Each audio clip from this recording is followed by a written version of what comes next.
Hi යාළුවනේ මගේ channel එකට ආදරයෙන් පිළිගන්නවා. ඉතින් මගේ යාළුවනේ අද මම ඔයාලට කියන්නේ බබාගේ කෑම පොත.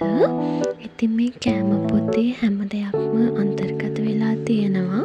බබෙකුට කෑම දෙන්න ඕන විදිය, කෑම ආරම්භ කරන දවසේ ඉඳන්ම කෑම දෙන විදිය, ඒ වගේම බත් අලපි හදා ගන්න විදිය හැම දෙයක්ම මේ පොතේ අන්තර්ගත වෙලා තියෙනවා. ඉතින් මේ පොත රජයෙන් දෙන පොතක්. ඔයාලට බබා ලැබෙන්න කලින් මේ පොත හම්බෙනවා.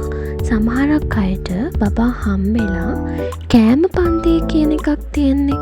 අන්න ඒ කෑම පන්තියට යද්දි තමයි මෙන්න මේ පොත හම්බ වෙන්නේ. ඉතින් මේ පොත හුඟක් වටිනවා. බබෙකුට කෑම දෙන්න මාස 6න් පටන් ගත්තේ.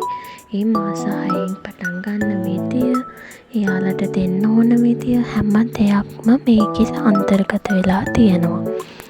ඉතින් යාළුවනේ මේ පොත හුඟක් වටිනවා.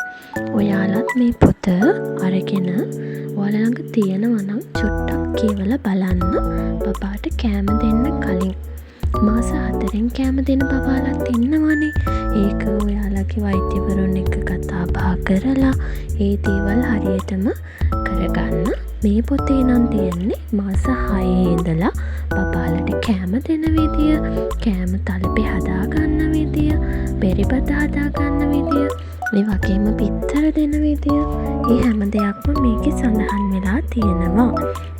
ඉතින් මේකේ උසට සරිලන බර ඒ වගේම බබෙකුට ඉතාම අත්‍යවශ්‍යයි. ඉතින් බබා මේකේ උසට සරිලන බර ඒ අනුව මේක ඔයාලට බලා ගන්න පුළුවන්.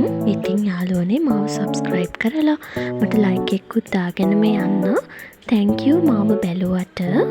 ඉතින් මේ වගේ ලස්සන වීඩියෝස් බලන්න මාත් එක්ක එකතු වෙන්න. තෙරුවන් සරණයි.